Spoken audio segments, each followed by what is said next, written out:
இல்லையானால் நம்முடைய சைவம் இல்லை.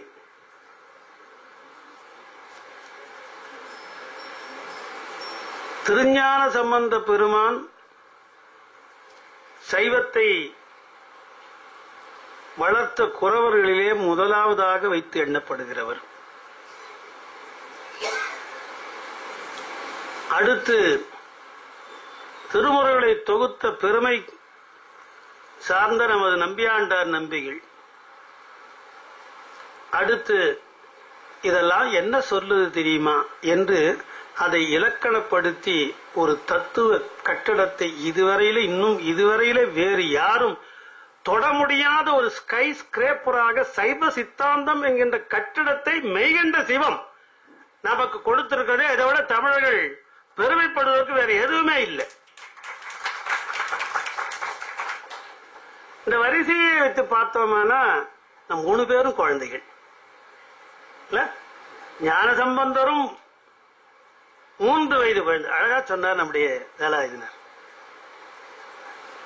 2 வயது தாண்டி 3வது வயதிலே காலெடுத்து வைக்கிற அந்த அற்புத குழந்தை செய்த அற்புதங்கள்.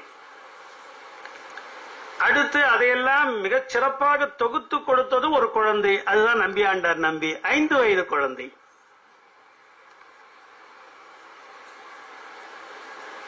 இந்த இரண்டும் எதை குறித்தது என்பதை எடுத்து காட்டுகிற அந்த தத்துவ சிந்தனையாக சிவஞான போதத்தை கொடுத்த மெய்கண்ட தேவர் என்கின்ற சொல்லப்படுகிற அந்த அற்புதமான ஆன்மாவனுடைய வயது 2 இல்ல, 3 வயது குழந்தை, 5 வயது குழந்தை, 2 வயது குழந்தை. இப்படி குழந்தைகள் வளர்த்த அற்புத சமயம் என்று ஒன்று இருக்குமானால் அது நம்முடைய சமயமாக சைவ சமயம் ஒன்றுதான். குழந்தையும் தெய்வமும் கொண்டாடும் இடத்திலே என்று சொல்லுவார்கள். ஆக இந்த குழந்தைகள் தான் இப்பொழுது மிகச் சிறப்பான முறையிலே சைவ சமயத்தை வளர்த்திருக்கிறார்கள். அவைகளை நாம் இப்பொழுது கொண்டாடி கொண்டிருக்கிறோம். உண்மையிலே என்ன நினைத்தது இந்த தெய்வம் என்று நினைத்தா, இதையெல்லாம் குழந்தைகிட்ட விட்டாதான் இது சரிப்படும் நினைச்சிருக்குமோ என்னமோ தெரியல. ஆகவே அதில் இடையே நின்ற நம்முடைய நம்பியாண்டார் நம்பி அவர்கள் செய்த அந்த பங்களிப்பு இருக்கிறது. அதை சைவர்கள் உண்மையிலே சொல்ல வேண்டுமானால், இப்ப நம்முடைய வேலாயுதனார் சொன்னாங்க, சில இடங்களிலே சேக்கிழாரை ஓரங்கட்டி விட்டார்களோ என்று வருத்தப்படுகிறேன். அதைவிட மிக முக்கியமாக நான் சொல்ல வேண்டுவது என்னவென்றால், உண்மையில நொந்து வெந்துதான் சொல்றேன். நம்பியாண்டார் நம்பியினுடைய பெருமையை சைவர்கள் உணரவில்லை என்பது மிகப்பெரிய ஒரு நடைமுறை உண்மையாக இருப்பதை பார்த்த உண்மையிலேயே ரொம்ப வருத்தப்படுகிறேன். உண்மையிலே ரொம்ப வருத்தப்படுறேன். பல பல விஷயங்களை நம்பியாண்டார் நம்பி கொடுக்கவில்லையானால் நமக்கு அவை பற்றிய தெளிவே கிடைத்திருக்காது. நம்பியாண்டார் நம்பி அவர்கள் கொடுத்திருக்கிற பலவேறு விடைகள், எழுந்த தடைகள் இவை பலரும் எழுப்பி இருக்கிறார்கள், காலந்தோறும் எழுப்புகிறார்கள். ஆனால் யார் எழுப்பினாலும் அந்த தடைக்கு உரிய விடை இதுதான் என்று பல பல விடைகளை அளித்த பெருமை நம்பியாண்டார் நம்பிக்கு மட்டுமே உரியது. 11ஆம் திருமுறையிலே அவர்கள் பாடி அருளிய நூல்களை எல்லாம் படித்தவர்களுக்கு அது விளங்கும். நான் 11ஆம் திருமுறை முற்றோதலை செய்து கொண்டிருக்கிறேன். எத்தனை வருஷங்க? எங்க நம்ம அருந்தமிழ் வழிபாட்டு 5 வருடமாக செய்து கொண்டிருக்கிறோம். நம்பியாண்டார் நம்பியினுடைய பெருமையை நாமெல்லாம் மறந்துவிட்டோமோ என்கின்ற ஒரு வருத்தம் மேலிடுகிறது என்பது உண்மை.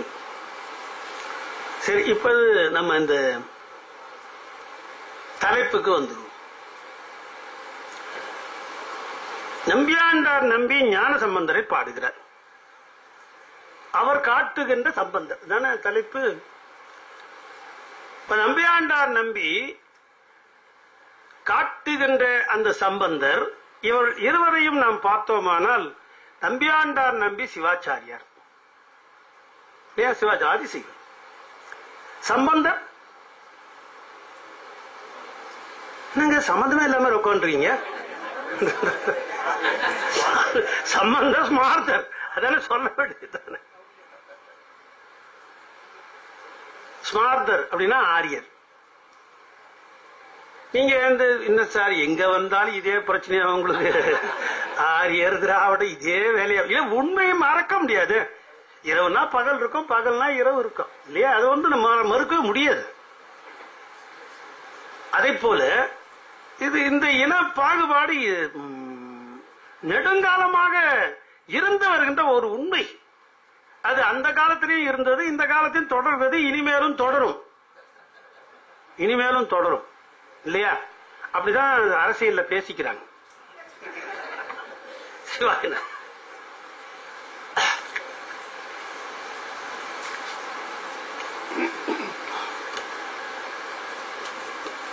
அப்படியானா இதை உங்களால் தவிர்க்க முடியாது.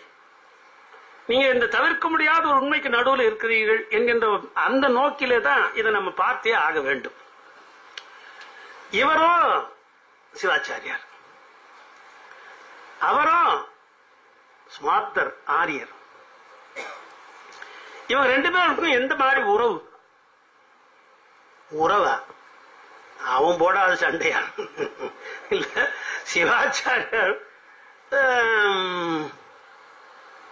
ஸ்மார்த்தர்களுக்கும் இல்லாத சண்டையா என்ன? ஒருவரை ஒருவர் எந்த காலத்தையும் ஒப்புக்கொண்டதில்லை, எந்த காலத்தையும் ஒப்புக்கொண்டது. சிவாச்சாரியார்கள் ஒன்றை சொன்னா பிராமணர்களாகிய ஸ்மார்த்தர்கள் அதுக்கு மறுப்பு சொல்லுவார்கள். அவர்கள் தங்களை பிராமணர்கள் என்று சொன்னா உடனே சிவாச்சாரியர் நாங்கள் சிவபிராமணர்கள் வாங்க இல்லையா? சிவபிராமணன் அப்படிலாம் ஒரு பிராமணரே கிடையாதுமா இவன். இந்த சண்டை தொடர்ந்து நடந்துகிட்டு இருக்கு. ஆகமம் எங்களுடையது சிவாச்சாரியார், வேதம் எங்களுடையது ஸ்மார்த்தர். இந்த வேதம் ஆகமத்தை ஒப்புக்கொள்வதில்லை, ஆகமம் வேதத்தை ஒப்புக்கொள்வதில்லை. ஆகமங்கள் கோயில்களை கட்டின, வேதங்களுக்கு கோயில் கிடையாது.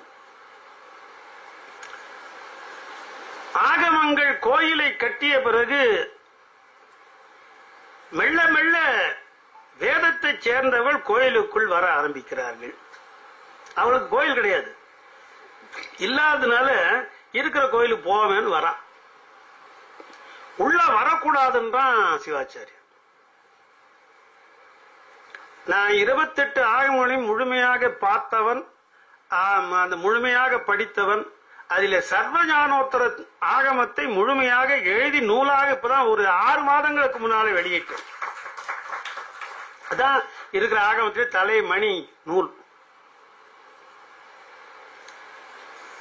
ஆக அந்த ஆகமங்கள்ல காரணாகமத்துல நித்யார்ச்சனாபதி விதி படலத்துல என்ன வருதுன்னு சொன்னா ஒரு குறிப்பிட்ட சும்மா ஒரு அந்த கருத்துக்கு மட்டும் சொல்லுவார். என்ன சொல்லுகிறாருன்னா, இவன் உள்ள வரக்கூடாது. யார் உள்ள வரக்கூடாது? சிவாச்சாரியர் உள்ள, இது ஸ்மார்த்தர் உள்ள வரக்கூடாது. இவ்வளவு பெருசா கட்டி அந்த காலத்துலாம் கோயில் கட்டணும்னா என்ன பண்ணுவான்னா, ஊர் தான் கோயில், கோயில் தான் ஊர், அம்மா அப்படி கட்டுவான் இல்லையா?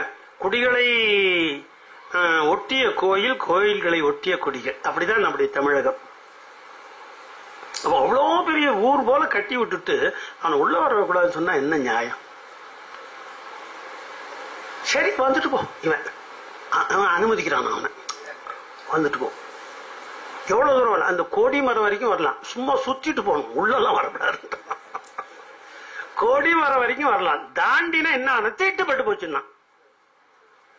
தாண்டினா யாரு? ஸ்மார்த்தர்களாகிய ஆரியர்கள் கோயிலுக்குள்ளே அந்த கொடிமரத்தை தாண்டி உள்ளே வருவார்களே, ஆனால் கோயில் தீட்டுப்பட்டு விட்டது. தீட்டுப்பட்ட கோயிலை மறுபடியும் ஒரு கோயிலாக்க வேண்டுமானா அந்தரித வகை கும்பாபிஷேகம் செய்ய வேண்டும் என்று காரணாகமம் சொல்லுகிறது. ஆகமத்தை படிச்சவன கோர்ட்டுக்கே எழுதி கொடுத்திருக்காங்க. கோர்ட்லயே அண்மையிலே அனைத்து ஜாதியினரும் அச்சராகலாம் என்ற அந்த வழக்கு, அந்த அடியங்கள் எல்லாம் வெற்றி பெற்ற வழக்கு உச்ச நீதிமன்றத்தில். நான் நேரில் உச்ச நீதிமன்றத்திலே சென்று அங்கே வாதாடுகின்ற அந்த வக்கீலுக்கு உடனிருந்து பாயிண்ட்ஸ் எல்லாம் எடுத்து கொடுத்தவன். காரணம் இது மாதிரி இருக்கு, உள்ள வரக்கூடாது. யாரு இது ஸ்மார்த்தர்கள் ஆரியர்கள் உள்ள வரக்கூடாதுன்னு இருக்கு. ரொம்ப சண்டை. நான் இந்த சண்டை மட்டுமே எழுதுனா தனி நூலாவே எழுதலாம். மிகப்பெரிய வரலாறு இருக்கு, மிகப்பெரிய வரலாறு. ஒருத்தர் சும்மா இங்க அவ்வளவுக்கு நாங்க எங்க இந்த திருவான்மையூர்ல திருப்பணி நடந்துகிட்டு இருந்தது. மேல ஒரு சுதைகளை மாத்திட்டு இருந்தாங்க. அந்த திருப்பணியில அந்த கோயில் சுதைகள்லாம் மேல வரும் இல்லையா கோபுரத்துல, அந்த சுதைகள்ல என்ன பண்ணா ஒருத்தர் ஒரு பணம் கொடுக்குற யாரோ ஒருத்தர் இதை வையா அப்படின்ட்டாரு. என்னன்னா சங்கராச்சாரியார் சுதையை சின்னதா வச்சிருக்காங்க. இதுல அந்த சுதை கீழே இறக்கணுதான் வச்சுட்டு இல்லைன்னா என்ன பண்ணா இது மேல கோயில் கோபுரத்துல ஏறினா கீழே குச்சி சாவன்ட்டு ஒரு சிவாச்சாரியர் மேல போயிட்டாரு. நடந்த வரலாறு.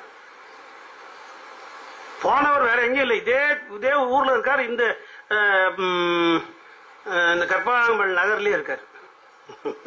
நான் பேர் சொல்ல விரும்பல. அதுக்கப்புறம் உடனே அது அந்த சங்கராச்சாரிய சிலை எடுத்த பிறகுதான் அது பண்ணாங்க. அப்படி ஒருத்தருக்கு ஒருத்தர் பகைன்னா அவ்வளவு பகை.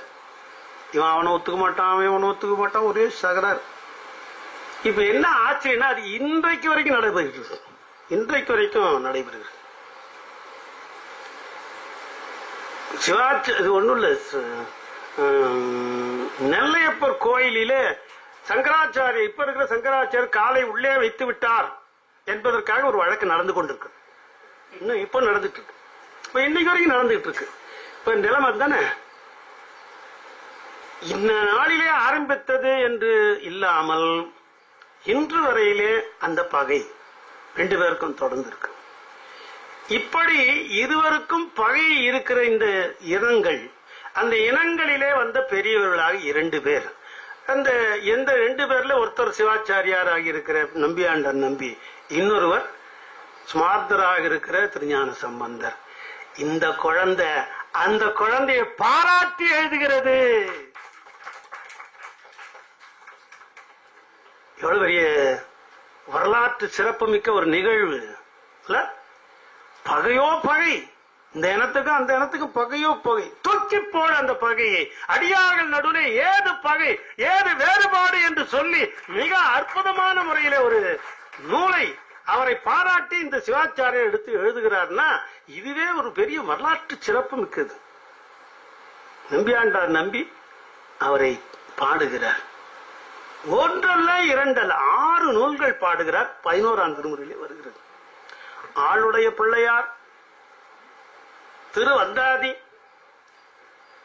அதுக்கப்புறம் ஆளுடைய பிள்ளையார் சண்பை திருச்சண்பை விருத்தம், ஆளுடைய பிள்ளையார் திரு மும்மணிக்கோவை, ஆளுடைய பிள்ளையார் திரு உலாமாலை, ஆளுடைய பிள்ளையார் திரு கலம்பகம், ஆளுடைய பிள்ளையார் திருத்தொகை என்று 6 நூல்களை எழுதியிருக்கிறார். 6 நூல்களும் 11ஆம் திருமுறையிலே ராஜராஜ சோழனால் சேர்க்கப்பட்டிருக்கிறது. இவர் எழுதி தானே உள்ள சேர்த்துக்கிட்டவர் இல்ல. அவர் என்ன அரசியல்வாதியா? ராஜராஜ சோழன் சேர்த்துக்கிட்ட. ஆக இவர்கள் இந்த காலகட்டம், இவர்கள் வாழ்ந்த காலகட்டம், இவர்கள் சார்ந்த அந்த இனங்கள், அவர்களுடைய சார்புகள், இதற்கு இடையிலே மிகப்பெரிய ஒரு ஒளி வட்டமாக நம்முடைய சம்பந்தரும், அதை போற்றி பாராட்டுகிற இன்னொரு ஒளி வட்டமாக நம்முடைய நம்பியாண்டர் நம்பியும் இருந்து, இதோ இந்த சம்பந்தரை பார்த்துக் கொள்ளுங்கள், இவரை வணங்குங்கள் என்று சொல்லி ஆரம்பித்ததுதான் நம்முடைய நம்பியாண்டார் நம்பி திரு ஆளுடைய பிள்ளையார் திருவந்தாரி. ஒரு பெரிய அற்புதம், அற்புதம். இந்த 6 நூல்களை பாடிய இந்த பெருமான் என்ன சொன்னார்? ரொம்ப நல்லவர் சார், ரொம்ப அழகானவர், ரொம்ப அற்புதமான வேலை செய்கிறார், ரொம்ப சும்மா பாராட்டிட்டு போட்டு ஒரு கூட்டம் போட்டு ஒரு பாராட்டி ஒரு பொன்னாட அப்படி அதோட நிறுத்தல. என்ன சொன்னார்? அவரை கும்பிடுங்கள்னார். யார? ஞான சம்பந்தரை வணங்குங்கள், பூஜை செய்யுங்கள், பூசியுங்கள். அப்ப நாம நினைப்பது போல இது வெறும் பாராட்டல்ல, இது உள்ளத்திலிருந்து ஊறி எழுந்து வருகிற ஒரு பக்தி. அப்ப எவ்வளவு ஆழமான அந்த பக்தி இருந்திருக்குமானால் அவரை பூஜை செய்யுங்கள் என்று சொல்வார். திருஞான சம்பந்தரை பூஜையுங்கள் என்று சொல்லுகிறார். சரி, பூஜைன்னா இப்ப நான் வந்து இதுக்கு என்ன தனியா இப்ப நான் அவர் சொன்னது போல நம்முடைய ஐயா தனியமணி சொன்னது போல எப்படி பூஜை பண்ணணும், என்னென்ன முறைகள், ஆகம பத்ததிகள் என்னென்ன சொல்லுகின்றன, வழிபாட்டு முறைகள் என்னென்ன என்பதை பற்றியெல்லாம் அடியேன் ஆராய்ந்து பல பத்ததிகளை உருவாக்கி அதை பலருக்கு சொல்லிக் கொடுத்து கொண்டு வருகிற உலகம் முழுக்க 2000க்கு மேல அடியேனுக்கு மாணவர்கள் இருக்கிறார்கள். பல்கலைக்கழகங்கள் மூலமாக நான் பயிற்றுவித்துக் கொண்டிருக்கிறேன். அதனால் போல பல்கலைக்கழகங்கள் அழைத்து அடியேனுக்கு டாக்டர் பட்டங்களை கொடுத்துக் கொண்டிருக்கின்றன. அந்த பத்ததி முறைகளில முதல்ல வருது என்னன்னா, இங்க ஆரம்பிக்கிறீங்க, இந்த காலில் ஆரம்பிச்சிருப்பாங்க. ஆரம்பிச்சீங்கன்னா சுவாமியை எழுந்தருளை பண்ணணும். இதுக்கு பேர் என்னங்க? எழுந்தருள். பூஜை இல்ல, முதல்ல எழுந்தருளை பண்ணி தான் பூஜை ஆரம்பிக்கணும். எழுந்தருளை பண்ணுதல் என்பது தூய தமிழ் சொல் இல்லையா? ஆகவே தமிழனுக்கு புரியாது. ஆவாகனம் எங்கிருந்து வருது? ஆவாகனம். ஆவாகனம்னா புரியுது. எழுந்தருளை பண்ணுதல் மேலையும் கீழையும் பாக்குறான். இப்ப ஞான சம்பந்தரை பூஜைகள்னா ஞான சம்பந்தரை ஆவாகனம் பண்ணணும். ஏதோ ஒரு படிமையில் வைத்து அல்லது ஒரு படத்தில் வைத்து அல்லது ஒரு கலசத்தில் வைத்து அவரை ஆவாகனம் செய்ய வேண்டும் அல்லது எழுந்தருளை பண்ணணும். எழுந்தருளை பண்ண வேண்டுமானால் என்ன பண்ணணும் என்று சொல்லுகிறார். அவர் என்ன பண்ண பாரு, நான் மட்டும் வணங்கல, எல்லாரும் வணங்குங்க, வாங்க கூப்பிடுறாரு. நீங்க வாங்க வாங்க எல்லாரும் வாங்க, நான் எல்லாம் ரெடி பண்ணிட்டேன், பூஜைக்கெல்லாம் வேண்டியதெல்லாம் ரெடி பண்ணிட்டேன், சாமி வந்துருவார், வாங்க வாங்க. அரும் பதம் ஆக்கும் அடியரோடு அஞ்சலித்தாக்கு அரிய பெரும் பதம் எய்தலுற்றி.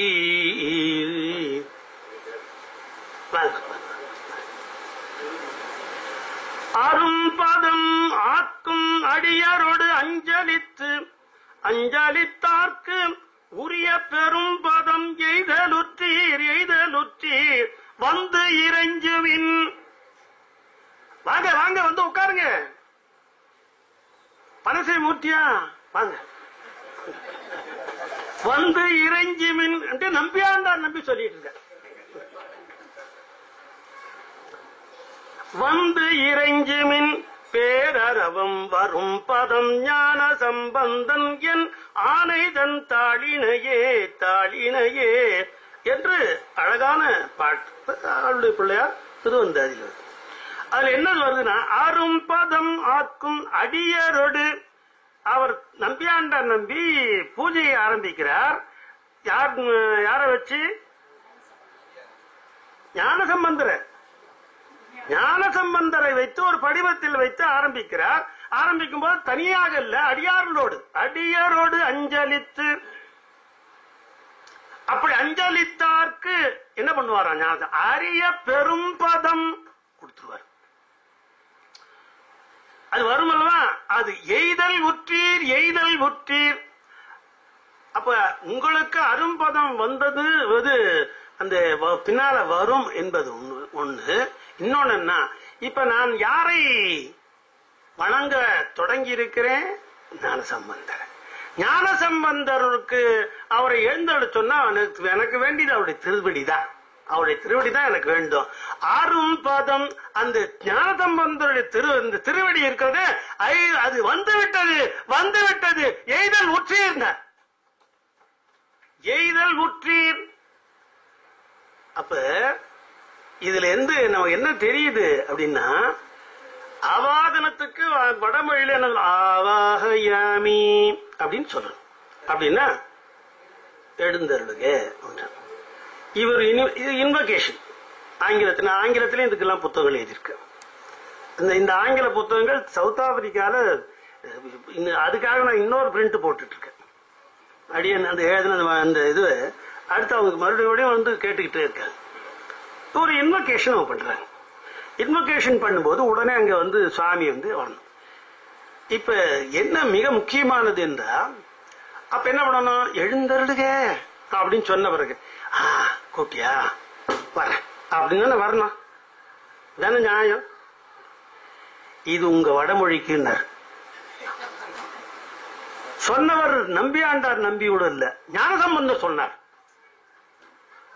உங்க வடமொழியில தான் கூப்பிட்ட பிறகு வருவான், நாங்க நினைச்சாலே சாமி முன்னால் நிற்பார் என்று திருவோத்தூர் தேவாரத்தில் ஞானசம்பந்தர் சொல்ற. அழையாமலே வந்து அருள் புரியும் பதர். அழையாமல் நான் கூப்பிடணும்னு நினைக்கிறேன். நான் போய் நின்னா சொல்றவர் ஞானசம்பந்தர், வேற யாரும் இல்லை. நம்முடைய சமய குறைவுல தலைமை பதத்திலே இருக்கிறது சொல்லுகிறார். இப்ப இவர் அதை நினைச்சு பார்க்கிறார். இவர் அவரோட ஒன்றி என்று அந்த குழந்தை நினைச்சு பார்க்கிற, நீ கூப்பிடாமலே வருவதற்கு உரிய தமிழ் மொழி என்னிடமும் இருக்கிறது. ஆகவே நான் இப்பொழுது உன்னை நான் கூப்பிடல நினைக்கிறேன். ஆகவே என்ன வந்துட்டேன் பாடுறார். எய்தாலுற்றீர் எய்தாலுற்றீர்.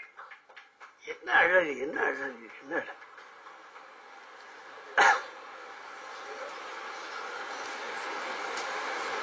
இதே மாதிரி நான் இது அதாவது எத்தனையோ சொல்லணும்னு நினைக்கிறது, எனக்கு நேரம் அமையுமான்னு தெரியல.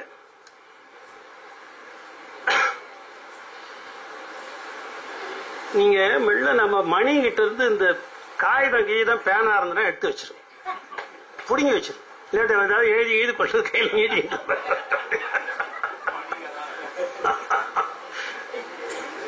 சிவாயனம். மணிக்கு தானே சார் மணி தெரியும். சிவாய் நம்ம விட்டோம்னா மணி தெரியாம பேசிட்டு இருப்போம். சிவா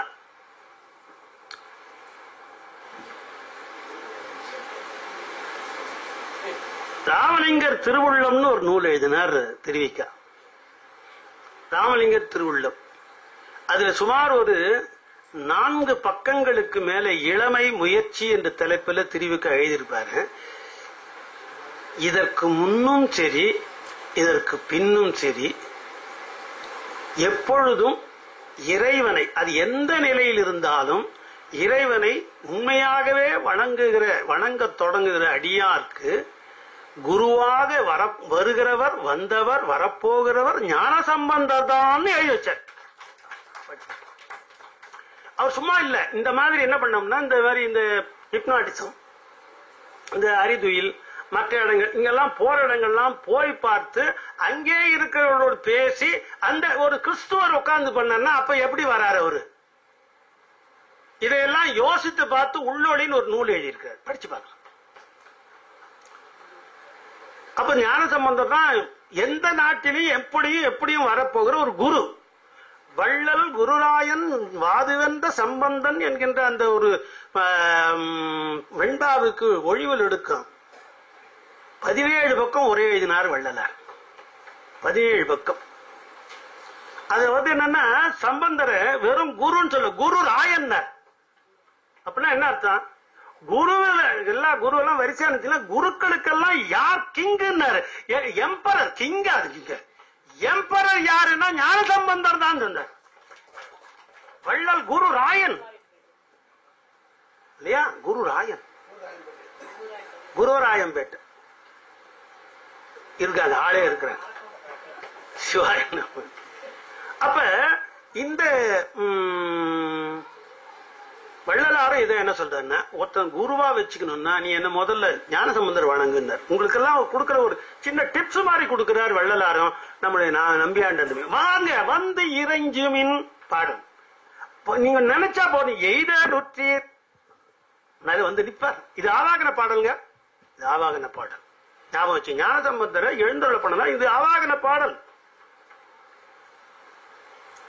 வள்ளலார் ஒரு ஆவாகன பாடல் வச்சு அவரும் கொண்டது ஒரு குரு, கொண்டது ஒரு நூல், கொண்டது ஒரு வழிபடு மூர்த்தம் என்று வள்ளலாரை பற்றி எழுதுகிற போது நம்முடைய தெளிவுக்க சொன்னார்.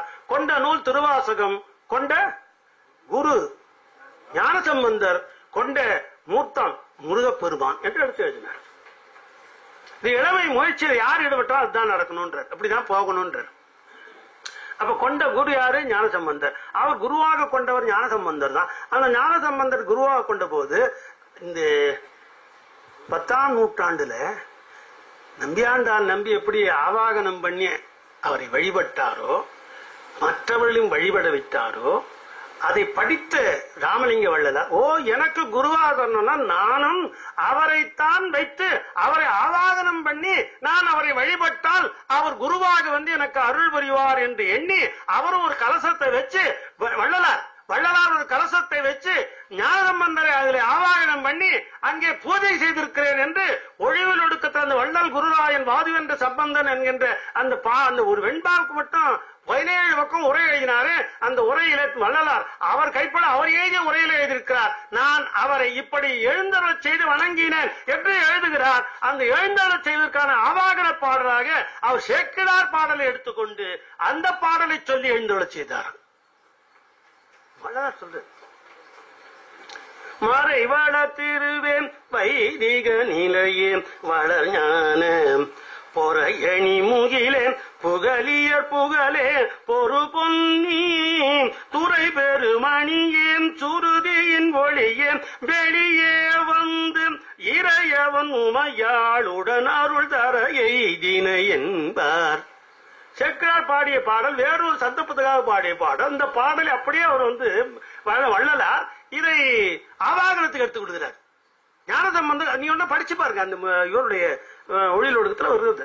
இதை அவர் அதிலே எழுதுகிறார், இப்ப நீங்களும் செய்யுங்க. வள்ளலார் அறிவுறுத்துகிறார், இப்ப நீங்க செய்யுங்க.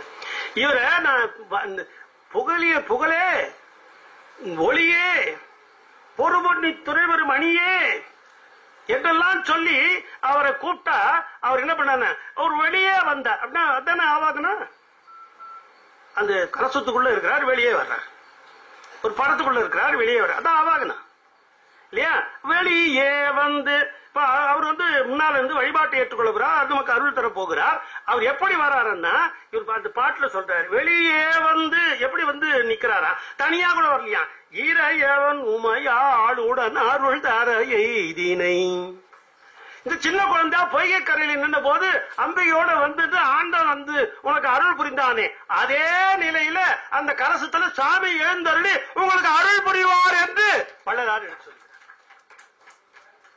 சேக்கிழார் சொல்றதை பார்த்து அப்படியே எடுத்துக்கிறார். இறையவனுடன் உமையாளுடன், உமையாளோட இறைவனும் சேர்ந்து அருள் தர எய்தினை என்பார். அருள் தர எய்தினை என்பார். என்ன அழகு, என்ன அழகு.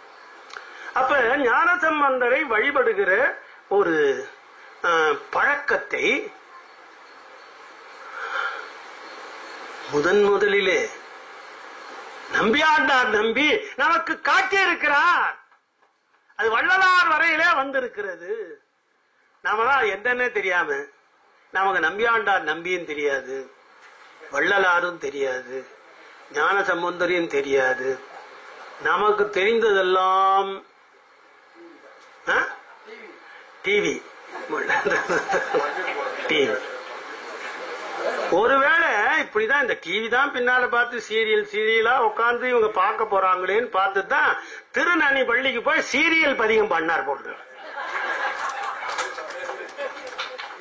பண்ணார்ல இவரு. சீரியல் பதிகத்துக்கு இவன் அங்கதான் போய் உட்காரு, அவன் போற இடத்துக்கு நம்ம போயிட்டு சீரியல் பதிகம் பாடி சிவாயிரம். இந்த வந்து இறங்கி சாமி வந்து வணங்குங்க, ஞானசம்பந்தர் வந்து வணங்குங்க, கூப்பிடுறாரு. யாரு? தனியமணி கூப்பிடுறாரு, மணி கூப்பிடுறாரு. நம்ம சும்மா சாதாரணமாலாம் கூப்பிட மாட்டோம், நாங்க அதிகாரத்தோட கூப்பிடுவோம்ட்டு நம்ம ஏஎம் சுவாமிநாதன் இந்திய அரசு அதுல ஓய்வு பெற்றுவீங்க, ஆனா ஆன்மீகத்துல ஓய்வு பெற்றுவீங்க.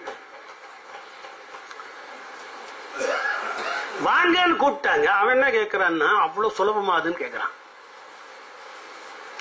அவரை கூப்பிட்டு வணங்கிறதுன்றது அவ்வளவு சுலபமா? சிவபெருமான அடையிறதுன்னா ரொம்ப சுலபமா? அதெல்லாம் ஒண்ணு புரியும். அதை நான் சொல்லலையா, சிவபெருமான அடையிறது ரொம்ப கஷ்டம். நீ சொல்றது கரெக்ட் தான். ஆனா சிவபெருமானை அடைவதற்கு ரொம்ப சுலபமான வழி இருக்கிறது. அதைத்தான் நான் இப்ப சொல்லிட்டு இருக்கேன். சிவபெருமானை அடைவது ரொம்ப கடினமாக இருக்கலாம், ஆனா ரொம்ப சுலபமா ஒரு நொடியில முடிச்சிடலாம். ஓ, அவ்வளவு சுலபமோ? என்ன பண்ணா அப்படி? பெரிய விஷயம் இல்ல. சம்பந்தரை கும்பிட ஆரம்பிச்சுன சிவபெருமான் அங்க வந்து உட்கார்ந்து இருப்பார். முடிஞ்சு போச்சு, விவகாரமே முடிஞ்சு போச்சு. ரொம்ப சுலபம். சொல்ல கலசத்துல வள்ளலார் வழங்கும் போது சேக்கரார் பாடி இருக்கார், சாமி மட்டும் இது சம்பந்தர் மட்டும் இல்ல, கூட சாமியை வந்துட்டாரு சொன்னாங்கல்ல. ரொம்ப சுலபம்பா. ஞானசம்பந்தர் கும்பிட ஆரம்பிச்சிடும். இன்னையில இருந்து நீங்களும் ஞானசம்பந்தர் கும்பிட ஆரம்பிச்சிருங்க. நான் விளையாட்டுக்கு சொல்லல, உண்மையிலேயே இதுல எத்தனை பேர் கூட்டம் எண்ணிக்கை என்பது முக்கியம் அல்ல. அது மிக முக்கியமானது என்னன்னா, ஏதோ சில ஆன்மாக்கள் இன்றும் கூட பல பேர் அதை அடைய வேண்டும் என்கிற உண்மையான ஒரு தேடலிலே இருப்பார்கள். அவர்களுக்காக நான் எடுத்து சொல்லுறேன். இன்னும் இது வரைக்கும் போனது போச்சு. அடிக்கடி வரியார் சொல்றது, நேற்றுக்கு சனி போச்சு, இன்னைக்கு ஞாயிறு உதயம் ஆச்சு. முழுசா உதயம் ஆகலன்னா கூட கொஞ்சம் அரைகுறையா வந்திருக்கு. சிவாய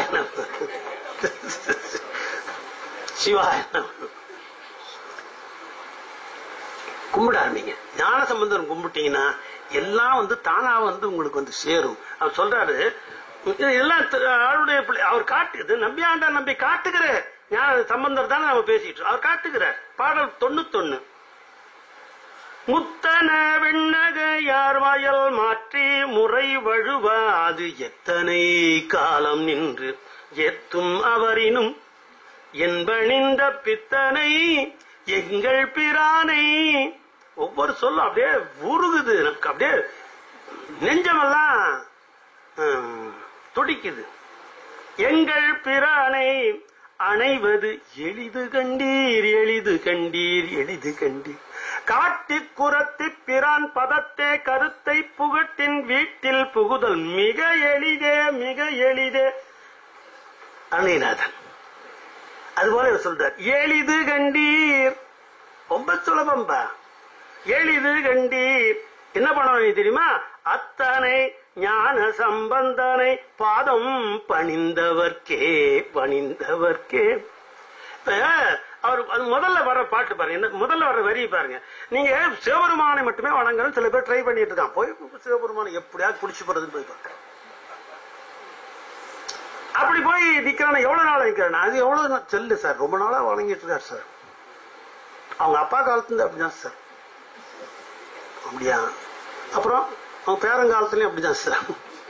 இது எவ்வளவு நாள்? எத்தனை காலம் நின்று எத்தினும், எவ்வளவு காலம் நீ ஆண்டு கணக்காக எண்ணாயிரத்தாண்டு யோகம் இருப்பினும் கண்ணாரமுதனை கண்டறிவார் இல்லை திருமூலர். எவ்வளவு காலம் அவன் பாட்டு வணங்கிட்டே இருக்கான், வணங்கிட்டே இருக்கான், வணங்கிட்டே இருக்கான். நீ இப்ப எப்போ சிவபெருமான் உனக்கு அருள் புரிந்தார்னா இல்ல, நீங்க சாதாரணமா கூட இல்ல, முறை வழுவாது. நீ சாதாரணமா சும்மா இந்த பக்கம் நான் ஒன்னும் சொல்லல, உங்களுக்கு விட்டுறேன். சரி, முறை வழுவாது. யாரு? முத்தன வெண்ணகையார் மயல் மாற்றி. அதையும் அதுக்கப்புறம் எத்திக்ஸ் பிரகாரம் நிக்கிறான், அறம்படி நிக்கிறான். முறை வழுவாது. எவ்வளவு காலம்? எத்தனை காலம் சொல்ல முடியல, நின்றுட்டே இருக்கான். இப்ப என்ன ஆச்சு? வந்தாரான்னு தெரியல. ஏண்டா கஷ்டப்படுற? கூப்பிடுறார் நம்பியாண்டார் நம்பி. பெரிய விஷயம் இல்ல, இந்த ஞானசம்பந்தனுடைய பதத்தை பிடி, சாமி எளிது, எளிது கண்டீர். அவர் காட்டிக் கொடுக்கிறார். ஞானசம்பந்தரை நம்பியாண்டார் நம்பி காட்டிக் கொடுக்கிறார். அப்படி காட்டி கொடுத்த உடனே, ஓ அப்படிதானா, சரிங்க எல்லாம் சொல்லிட்டீங்க, அழையாமலே வந்து விட்டார் என்று வேற சொல்லுகிறீர்கள், எய்தலுற்றார் என்று சொல்லுகிறீர்கள். அப்புறம் அவரும் வெளியே வந்து அம்மாவோடையும் அப்பாவோட வந்து நிக்கிறான்னு சேக்கிழான்னு சொல்றாரு. சரி, இதெல்லாம் சொன்னா பெரியவங்க சொன்னீங்கன்னா சரியாத்தான் இருக்கும். சரி, நீங்க பூஜை பண்றீங்க, இப்ப நாங்க பூஜை பண்ணணும்னா எங்களுக்கு என்ன மந்திரம், மந்திரம் வேணுமே. என்ன மந்திரம் சார் சொல்றது? எங்களுக்கு தெரிந்ததெல்லாம் வேற ஒரு மந்திரம், தலையண மந்திரம்.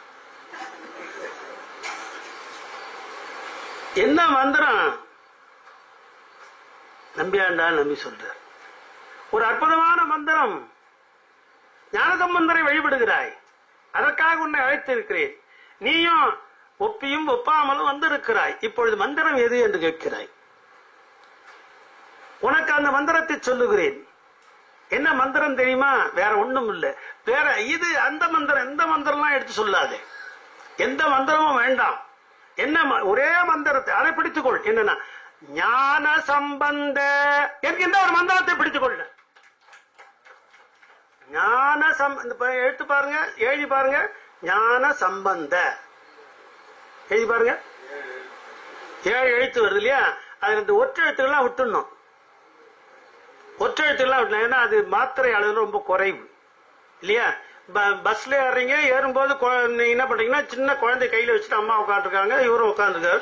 உங்களுக்கு டிக்கெட் உண்டு, அந்த குழந்தைக்கு டிக்கெட் கிடையாது. அதுக்காக அந்த அம்மா போட்டு அமுக்குவா.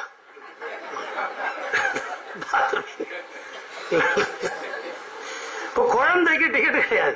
அது போல இந்த இதுல எண்ணிக்கை கிடையாது. இந்த ஒற்றெழுத்துக்கு எண்ணிக்கை கிடையாது. அப்படின்னா 5 இல்லையா? அப்படின்னா ஞான சம்பந்தம் என்கின்ற 5 எழுத்து இருக்கிறது. இந்த 5 எழுத்தை நீ அங்கே சென்று அந்த பூஜையில பயன்படுத்து. சம்பந்தம் முன்னால் வந்து நிற்பார் என்று ஒரு பாட்டை சொல்லுகிறார். உறவும் பொருளும் உன் போகமும் கல்வியும் கல்வியுற்ற துறவும் துறவி பயனும் எனக்கு சுழிந்த புனல் புறவும் பொழிலும் பொழில் சூழ் பொதும்பும் ததும்பும் வண்டின் நரவும் பொழில் எழிற்காழியர்கோன் திருநாமங்களே.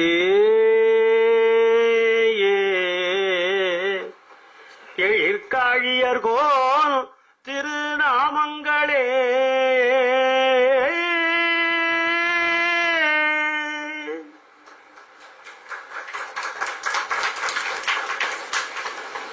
சம்பந்தருடைய திருநாமம்னு சொல்லணும். ஆனா இவரு என்ன சொல்ற? திருநாமங்களே இல்லையா? அப்படின்னா என்ன அர்த்தம்னா, அந்த ஞான சம்பந்தம் என்ற ஒன்றை சொன்னாலே அது 1000 மந்திரங்களுடைய விளைவை தருகிற, பலன் கொடுக்கிற ஆற்றலுடையது என்ற காரணத்தினாலே ஒருமையை பன்மையாக்கி திருநாமங்களே. முருகா எனும் நாமங்கள் முன்பு செய்த பழிக்கு துணை. இவரை பார்த்துதான் அவர் பாடுறாரு. ஏன்னா அவர் பின்னால வந்தவர் இல்லையா? நம்பியாண்டாம் நம்பி இஸ் ஆன்டீரியர் டு அருணகிரிநாதர் இல்ல? அவர் பின்னால வந்து 15ஆம் நூற்றாண்டு, இவர் 10ஆம் நூற்றாண்டு. அப்ப இத ஓ நாமங்களேன்னு சொன்னா இப்படி ஒரு அர்த்தம் இருக்குன்னு அருணகிரிநாதருக்கு புரியுது. அப்ப அதனால அவர் எடுத்து முருகா எனும் நாமங்கள் மாத்திப்பாரு. அப்ப எல்லாருக்கும் வழிகாட்டுற யாரு? நம்பியாண்டார் நம்பி. இப்ப இதுல இருந்து இது என்ன புரியுதுன்னா, நான் முதல்ல சொன்ன நம்பியாண்டார் நம்பி சைவத்துக்கு செய்தது போல, சைவ வரலாற்றுக்கு செய்தது போல, சைவ பண்புகளுக்கு செய்தது போல, சைவ சம்பிரதாயங்களுக்கு செய்தது போல, சைவ மரபுகளை தூக்கி பிடித்தது போல வேறு எந்த ஒருவரும் செய்யவில்லை. இவரை மறந்து விட்டார்கள் என்பதுதான் நான் முதல்லயே சொன்னேன். நான் எடுத்து சொல்லி சொல்லி பல இடங்களில் நான் வந்து அதை என்ன ஒரே ஒரே இந்த மூக்கு இங்க ஒரு இது இடம் இருக்க என்ன சார், நம்பியாண்ட நம்பி விழா நடத்துற மாங்காடு பக்கத்துல ஒரு அன்பர் இருக்கா, சேகர்னு ஒரு அன்பர் இருக்காரு. அவங்க ஒரு கோபி சேகர் அவங்க வருஷம் வருஷம் எனக்கு நம்பியாண்ட, அப்பா நீ ஒருத்தனா ஞாபகம் வச்சுட்டீப்பா நம்பியாண்ட. அதுல நான் போய் பல முறை பேசியிருக்கிறேன். இதெல்லாம் பல முறை அங்க எடுத்து சொல்லியிருக்கிறேன்.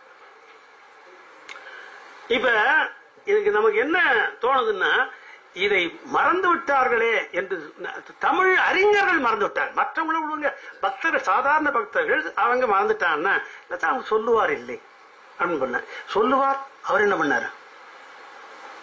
அவர் இதை விட்டுட்டு வேற எங்கேயோ சொல்லுவார்னு போனார்னா இல்ல, அவங்க செய்ய வேண்டியது செய்யாம தடை, அவங்க கடனிலிருந்து தவறி விட்டார். சொல்லணும் சார், இவர்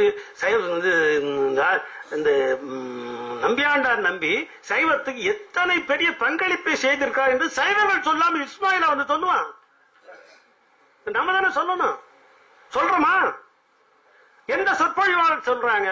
பெரிய புராணம் சொன்னா பணம் கொடுப்பாங்க, ராமாயணம் சொன்னா பணம் கொடுப்பாங்க, ஓடிவிடுறோமே இல்ல. ராமாயணம் சொன்னா போடல, மகாபாரதம் சொன்னா பணம், சும்மா அந்த மாதிரி கதைகளை சொல்லி கொண்டிருக்கோமே தவிர சைவ உணர்ச்சியை சைவரிடையே ஏற்றுவித்து அவர்களை நெறிப்படுத்துவது அது வல்லுவா நம்முடைய வேலை. எங்களை போன்றவர்கள் வேலை அதுதானே. எத்தனை பேர் அது செய்யறாங்க?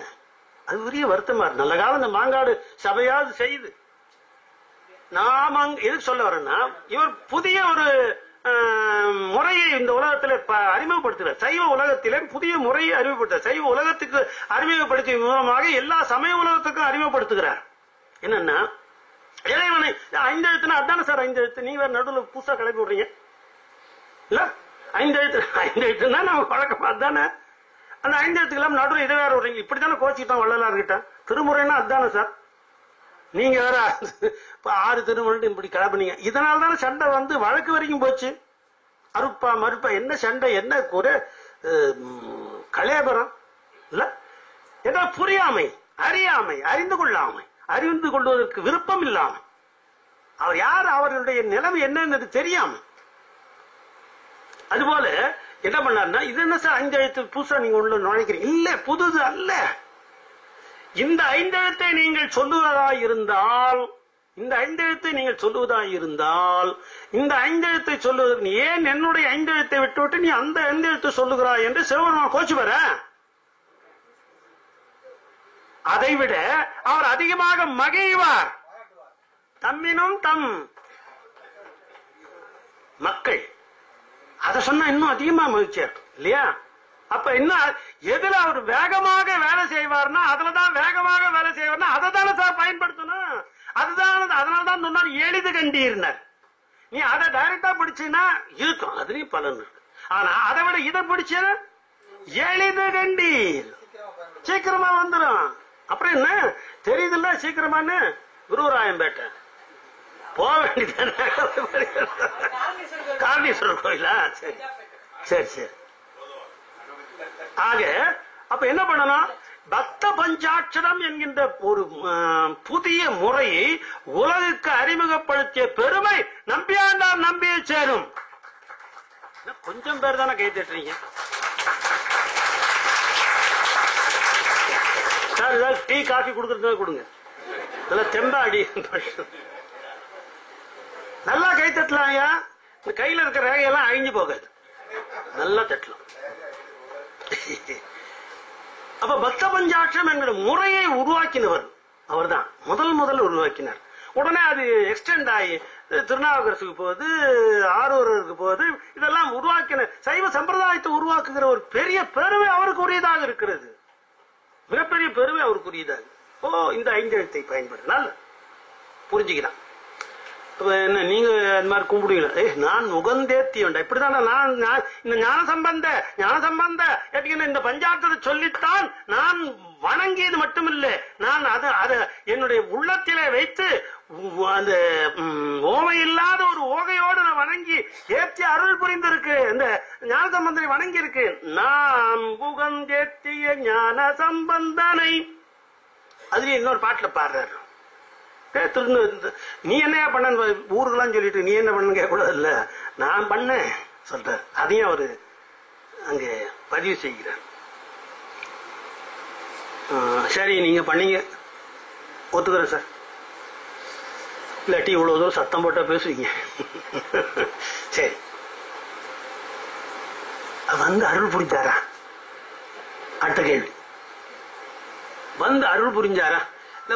உங்களுக்கு இதெல்லாம் இவ்வளவு தூரம் நீங்க வணங்கி உங்களுக்கு அருள் புரிஞ்சான்னு சொன்னீங்கன்னா நானும் ஆரம்பிச்சிடுறேன். வந்தாரா? அடப்பாரி, வந்தாரா? அதான் அவனை கூப்பிட்டு சொல்றேன்.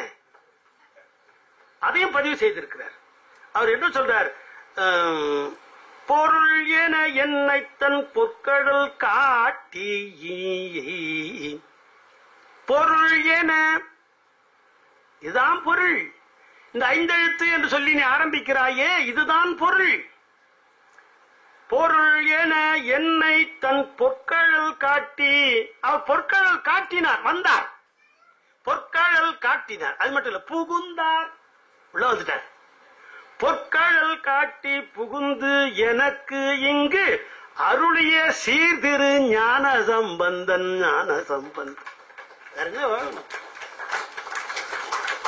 உறுதிப்படுத்தி அழித்தார். வந்துட்டார்யா, நான் வந்தார். சரி, உங்களுக்கு வந்துட்டார், நீங்களும் சொல்லிட்டீங்க.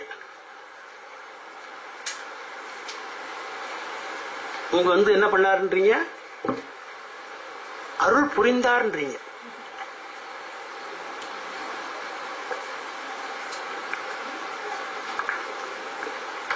இவன் கேட்கிறான், அருள்னா என்னங்கன்றான்.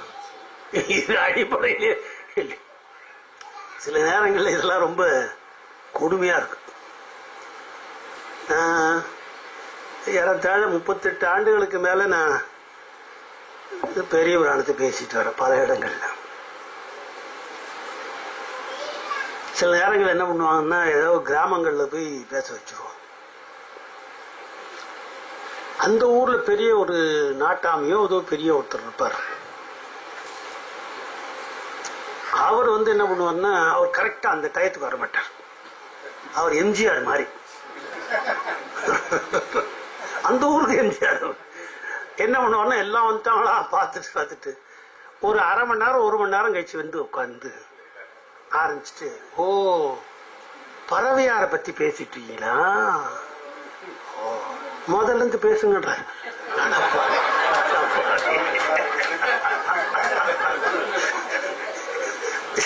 இதே மாதிரி மகாபாரதம் பேசணும். இதே மாதிரி அடியப்பட்டா பாரதப்பட்டான்னு, அடியப்பட்டா பாரதப்பட்டா, இப்படி நிறைய பேர் இருப்பார். என்னங்க, அந்த மாதிரி இவன் மல்ல இப்பதான் கேட்கிறான். ஏன்னா இவ்வளவு நேரம் அவர் கும்பிடுன்றாரு, மந்திரம் கேட்டா மந்திரம் சொல்ல, அருள்னா என்னன்னு கேட்கிறான். அருள் புரிவார்ப்பார், உனக்கு நல்லது தானே வேணும். ஆமா, சரி, நல்லதெல்லாம் கொடுப்பார் தானே அருள். சரி, ஓ அருள்னா நல்லது, நன்மைகள். ஓ நல்லது, என்ன நன்மை? நீ எதெல்லாம் நன்மை என்று நினைக்கிறாயோ அதை விட இதற்கு மேல ஒரு நன்மை இல்லை என்று சொல்லுகிறோமே, அந்த இறை திருவடி இன்பமாகிய அந்த அருளை தருவார். யாரு? ஞானசம்பந்தரை வணங்கினார். சொல்லுகிறார், அம்மாவோட பாடினாங்க அந்த பாட்டு.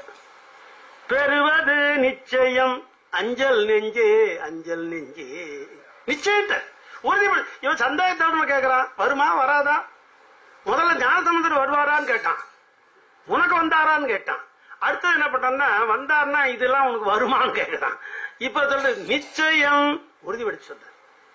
பெறுவது நிச்சயம் அஞ்சல் நெஞ்சே, பிரமாபுரத்து மறுவரு பொற்கழல் ஞான சம்பந்தனை வாழ்த்துதலால் வெறியுறு கொன்றை மறியுறு செங்கை விடை எடுத்து பொறியுறு பொற்கொடி எம்பெருமான் அமர் பொன்னுலகே, அமர் பொன்னுலகே. நீ அவரோட இருப்படா, வேற என்ன வேணும் உனக்கு? சிவபெருமானோட அந்த பொன்னுலகத்திலே நீ அவரோடு இருப்பாய். எதை என்ன பண்ணி? ஞானசம்பந்தருடைய திருக்கழலை, அந்த பாதங்களை வணங்கினால் நீ அடைவது எம்பெருமானுடைய பொன்னுலகு. உனக்கு என்ன வேணாம்? ஓ, இது நல்லா தான் இருக்கு. இதுல சந்தேகம் உடைய நீ இல்ல சாமி, சந்தேகம் மட்டும் பற்றாது. என்னன்னா, சந்தேகப்பட்டா என்ன ஆகும்? சந்தேகப்பட்டு இதை விட்டு நீ விலகினா என்ன ஆகும்னா, இன்னொரு இடம் ரெடியா இருக்குன்றார். அவர் உலகம் பொன்னுலகு, அது நிச்சயம் இல்ல. இதுக்கு மாறான என்னுடைய எண்ணம் இருக்குமானால் அதற்குன்னு ஒரு இடம் வச்சிருக்காங்க. நீங்க வழக்கமா என்னென்னலாம் ஆலயம் கேள்விப்பட்டிருப்பீங்க. இந்த ஆலயம், அந்த ஆலயம், அது கமலாலயம். ஏதோ தப்பா நினைச்சிடாங்க, ஏதோ சார்புடைய நினைச்சிடாதீங்க. ஆலயத்துக்காக பேர் சொல்றேன். அறிவாலயம் மறுபடியும் கேட்டுக்கிறேன், எந்த சார்பு இல்லை, பேச்சுக்கு சொல்றேன். ஒரு அறிவாலயம் இப்படிலாம் ஒண்ணு சொல்றீங்க இல்லையா, இதுவரைக்கும் யாரும் சொல்லாத ஒரு ஆலயத்தை நம்முடைய ஞான இவரு நம்பியாண்டர் நம்ம சொல்லுகிறார். என்ன தெரியுமா? யமாலயம்.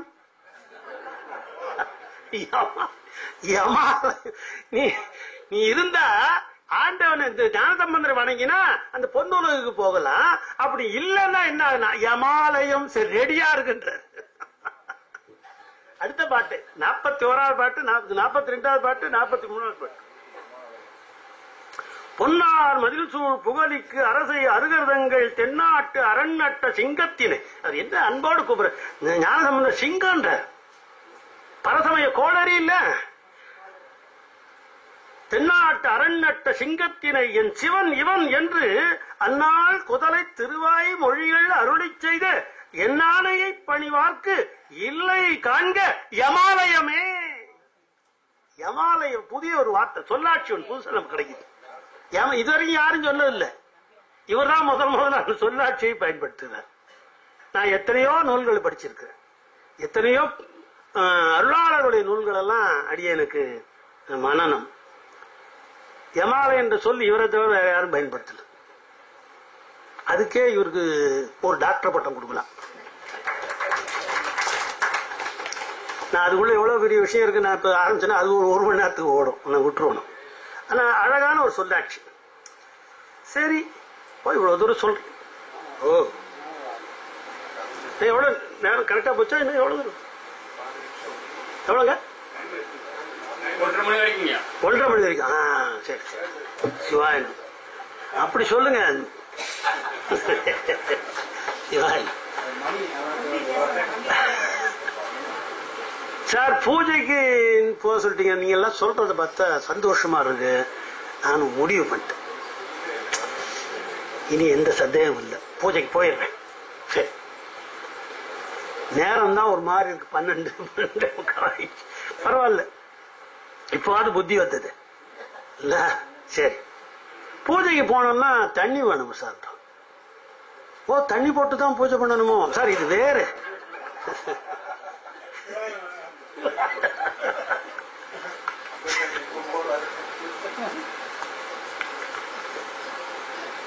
நான் பணியில் இருந்த காலம், நான் வேலையில் இருந்தேன். நான் உங்களுக்கே தெரியும், retired divisional engineer. Voluntary retirement கொடுத்து வந்துட்டேன்.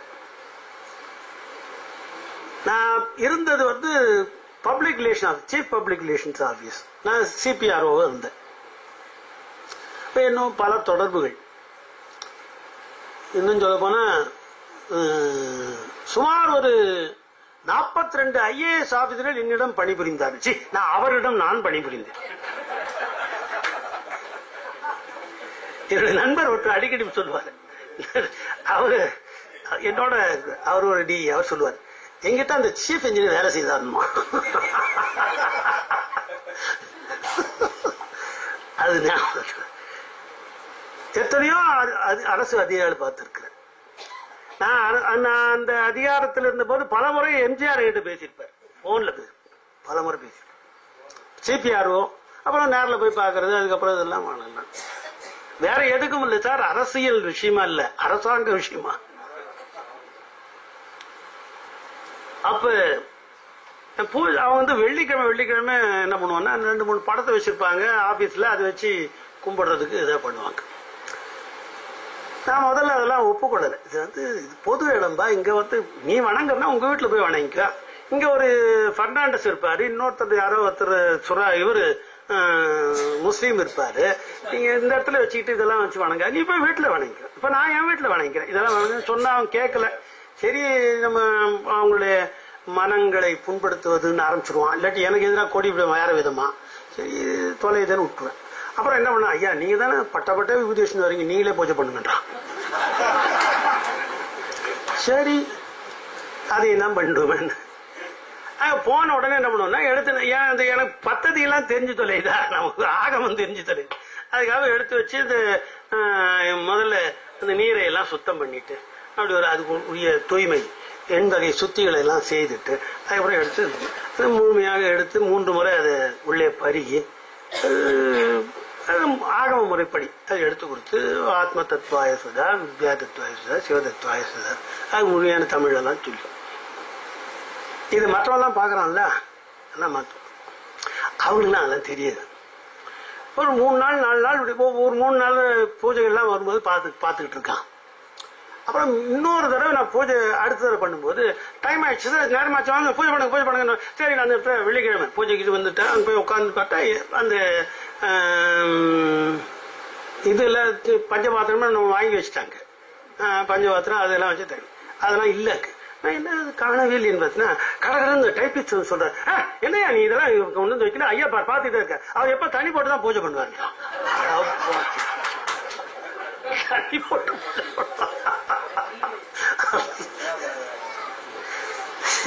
சிவாய பூஜைன்னா அபிஷேகத்துக்கு தண்ணி வேணும். இப்ப இந்த மாதிரி நான் சொல்றேன், இந்த சுத்திகளுக்கு தண்ணி வேணும்.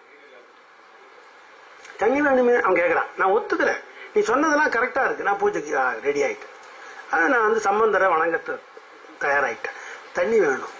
அதுக்கப்புறம் என்னன்னா இந்த நேரத்தை எங்க போய் நான் பூ தேடுவேன்?